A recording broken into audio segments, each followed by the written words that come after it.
My name is Ralph Ennis, and along with Dennis Stokes and Judy Gamal, we will be leading this time talking about a subject that sometimes isn't talked about very, very openly and frequently, but for others, it may be a topic that you're very comfortable talking about. Hopefully, this will provide somewhat of a framework as you are helping people and looking at the issue of shame yourself. With my wife and I, we've been exploring the issue of shame since 1994, when we first kind of ran into the reality that this was an issue regarding the gospel when we were ministering in Russia. And from that time, we have explored it in a variety of manners. We're not trying to present that shame is the only issue related to the gospel. Sometimes it may appear to that, but we also will try to balance out the issue of guilt and other emotionalities related to shame and related to sin and the gospel. This is all framed in a bigger issue, a bigger question.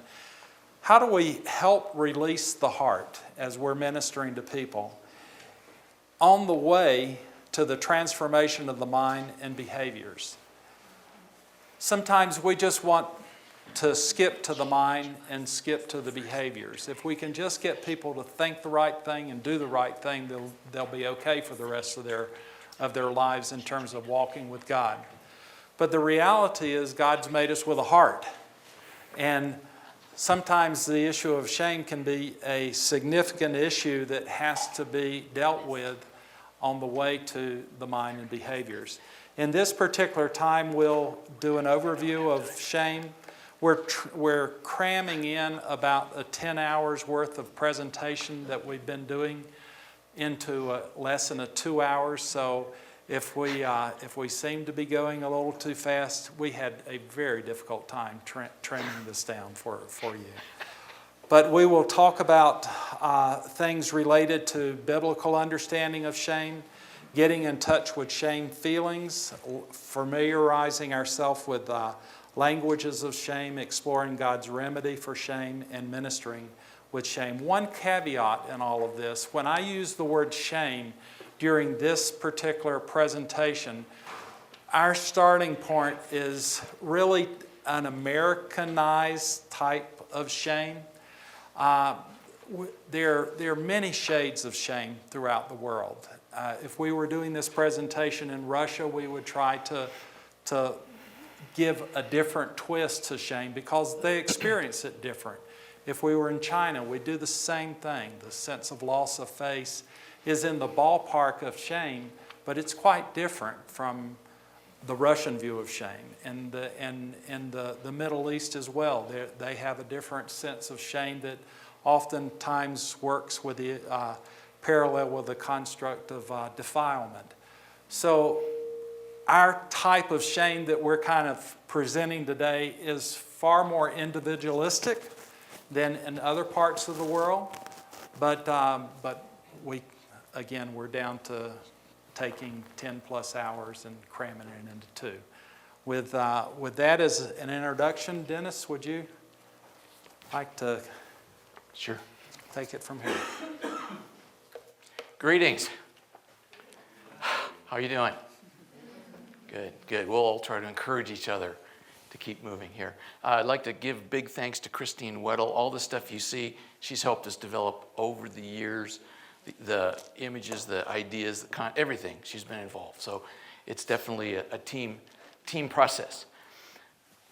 I am currently in a state of grieving about a really neat young man in his late 20s, engaged to be married, knew my children. I've gone fishing with him. He's the grandson of one of my prayer partners and spiritual mentors. Had some problems, had some issues, and a little over a month ago took his life. I knew his mom and his parents. Very difficult. A number of years ago, my late 20s son came over to me and gave me a big bear hug. He was weeping. And he said, Dad, he said, I'm really upset. We talked about it. He recounted the suicides of 6 people he had known. And one especially where he was with him, tried to encourage him. He said, I thought it was going really well. By the time he got back to our home, his parents called him and said, he's dead. He hung himself. Story after story. What's happening? Tsunamis, cultural issues. Fred mentioned last night. He said, the despair, the loss of hope is an epidemic and a pandemic. It's huge, and you don't hear about a lot of these things. But what is going on around us? This particular image is much more common than we'd like to think, and what this represents. We were field testing some Bible studies here in Colorado Springs at Coronado High School a few years back, and one of the Bible study leaders was Eagle Lake Counselor, the Navigators Camp up the canyon here.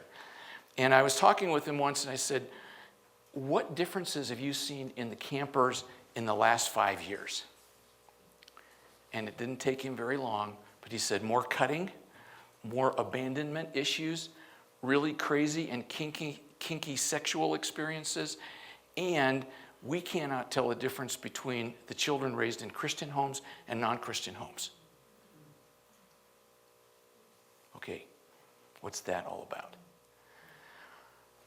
Something is happening, and it's related to the issue of shame. The good news is that there is hope.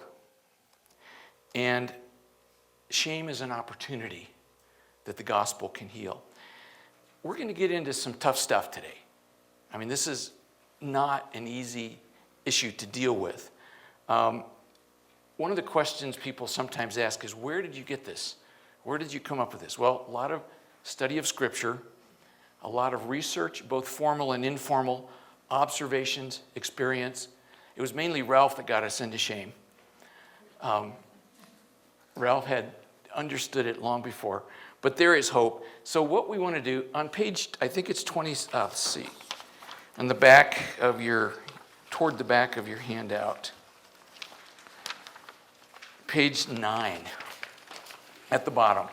And we just have to keep this in mind as we go through our afternoon, as it gets really heavy. And it's from a book that Ralph co-authored called The Shame Exchange. And here's the quote that we've got to keep in mind. As counterintuitive as it may seem, the valley of shame is also the door of hope. The door that leads us to the heart of God, where we can experience God as the almighty lover of our souls. When finally you begin to exchange the ashes of your shame for the beauty of God's mercy and freedom. So there is hope. There's a lot of hope in this process, and so we keep that in mind. Well, let's go back. Adam and Eve felt free to run around naked in the paradise of the Garden of Eden. It was not only physically exposed, but they had no fear and no shame. This didn't last long. When did shame enter? Well, when they decided to disobey God. When they disobeyed God, everything changed. Everything changed at that point. Let's look at Genesis 2, and it's in your handout, 25. Started way back there. The man and his wife were both naked, and they felt no shame. At that point, there was no shame in the world. Well, let's do a quick summary. They disobeyed God, and then they realized they were naked. They realized something was different. They realized they were exposed in the process. How did they respond? I was afraid because I was naked, so I hid. So here we have a state of no shame. Shame comes in through sin. The response is fear and hiding. Nothing has changed. It's still the same. Why do people go into hiding? And it's often related to sexuality. Well, let's talk about guilt and shame. For years and years, we've heard lots and lots about guilt. We haven't heard much about shame. Is there any difference? Job 10:15 to me is very helpful, where Job says at one point, if I am guilty, woe to me. Even if I am innocent, I cannot lift my head. Okay, so if he's guilty, bad news. But if I'm not guilty, even if I'm totally innocent, I cannot lift my head, for I am full of shame and drowned in my affliction.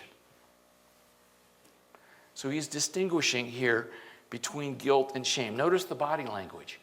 I cannot lift my head. And shame can often coexist with a sense of innocence. The younger generation, for example, and I talk to them a lot, who say, I don't think that sex outside of marriage is wrong. Well, a lot of them are sincere. They just don't think it's wrong. So there's not a sense of guilt for having broken a law, but there's still this pervasive sense of something's going on, something's not right, something's not good in here, in this process. So they can still be drowned in their affliction. I did a little study in the NIV translation, and I looked up the words shame and guilt. The word guilt and its derivatives, I found 192 occurrences. The word shame and its derivatives, I found 207 occurrences. The question is, why have we heard so much about guilt in teaching and preaching, and why are we in our approaches based on guilt, even now when shame has been a biblical idea and now it's pervasive in our culture? Let's try to identify and distinguish between guilt and shame a little bit. And they overlap. There's some overlap here. A guilt feeling is for what I have done, something that I did that was wrong. Guilt language, I did the wrong thing, I sinned, forgive me. It's based on law and morality. The other hand, shame is something different. A shame feeling relates to who I am, my being, my identity. Shame language, I'm unlovable, I feel like I am SH, I deserve punishment. And so shame is based on a sense of imperfection and identity in general. Now, my experience is that for someone over 60, such as myself, I think I'm about 85% guilt in my mix and about 15% sense of shame. For my children and their friends and many of the younger generation I've talked to, I think the scale goes the other way. It's at least 85% shame, 15% guilt. That affects their perspective. That affects their identity. Because guilt can be forgiven through confession. What do you do with the shame? Many of our gospel approaches have been based on absolute truth. This is right and this is wrong. We all know that in our culture now, even among older people, the sense of right and wrong is diminishing. And in younger people, there's very, very little of it. So there's not that much to be guilty for if there's no standard. What happens then? Into that void, when guilt is not as strong, because you're not sure what's right and wrong, or you don't think anything is right or wrong, shame moves into that vacuum, into that void. And shame is that pervasive sense that something's not right. What's going on here? Shame can make it harder to believe and receive God's love, because shame is that sense of we are unlovable. We just can't be loved. So guilt would be more like I've done wrong. Shame would be more like I am wrong. Now, I have this love and hate relationship with the warning lights on the dashboard of my car. When those red lights flash, I love it because they tell me that something's wrong and I have a chance to correct it before my car dies. I hate it because something's wrong, because there's a problem. But the warning light is an indicator that something is going on. Well, what if God had not given us the capacity to feel the strong emotions of guilt and shame? What if we couldn't sense that? Would we be better off or not? What do you think? Yes and no. Yes and no. Okay, I'll buy that. Well, perhaps, because it's a yes and no, there is a healthy part of it and an unhealthy part of it. We know with guilt, it can be that sense that God gives that you have broken my law and you need to come to me. The same thing with shame. The purpose of it is to reveal the need, just like that flashing light on the dash, so that we can recognize the meter of the need in God and God alone. So, we would say from this quote, and this is in your handout on page 2, and we'd just like to summarize this quote from George MacDonald on the angle of healthy shame. Shame is a thing to shame only those who want to appear, not those who want to be. Shame is to shame those who want to pass their exam, not those who want to get into the heart of things. To be humbly ashamed is to be plunged in the cleansing bath of truth. It can motivate our response to God. It can alert us to the dangers and allow us to recognize the meter of our needs. On the other hand, unhealthy shame, in another quote, and this is by Andrew Kaminsky, on this side of shame, shame is the raincoat of the soul, repelling the living water that would otherwise establish us as the beloved of God. It prevents us receiving the truth where we need them the most, causing us to conclude that we are unworthy of love. So, someone full of unhealthy shame is in a sense of bondage. So we ask the question, what do we do with this in ministry if they're fragile and fearful, if they're disillusioned, if they reject love, they have a distorted identity, and they don't trust? Shameful words become internalized into shameful self-talk that is often prevalent. Healthy shame can become unhealthy like this. We can see shame and guilt as part of sin, as a lens for seeing and experiencing sin. It's how we perceive it, how we experience it. It also is a feeling that we can have. Now, at this stage, these feelings, what happens to them? Do they move toward resolution, or do they grow and fester? I would say in my own situation, in my feelings of shame, most of the time God gives me the grace to take them to Him and to work on them and to start healing them. But in many cases, the feelings are unresolved, and so as the shame goes deeper, it becomes a core belief.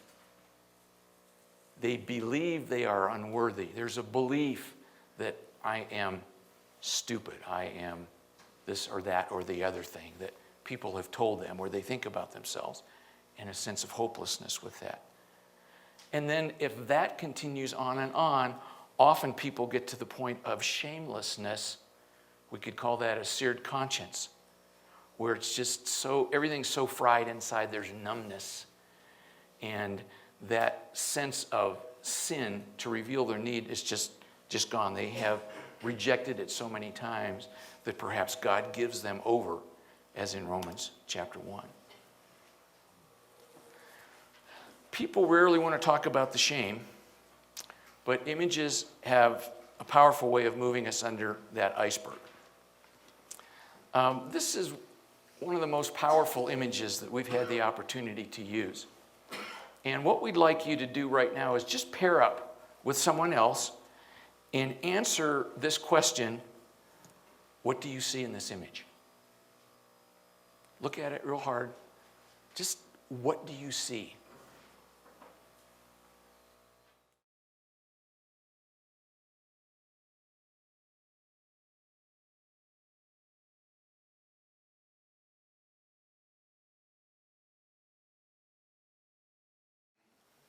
How can you relate to this image personally? How does this strike you personally? And does it evoke any feelings? If so, what? Share that. Take about a minute to do that.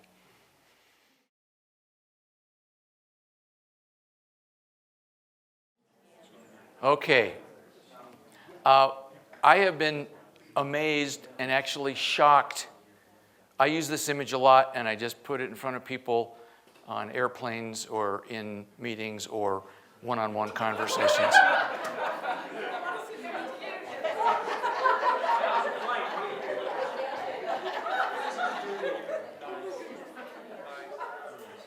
And most of the time, except for Connolly, most of the time, people become so sober and they start looking at that and they stare intently at it. And in the case with the example, a young man we'll call Brandon, I said, "What do you see here?" And within 2 minutes, he was into this in-depth story. And he basically said, "That's me. When my parents were divorced, I felt that they abandoned me.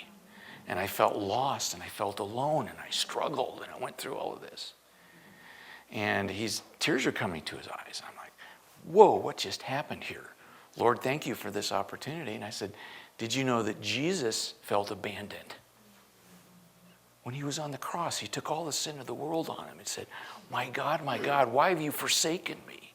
For that moment. Then I said, did you realize that God specializes in abandonment? And he loves this thing called adoption.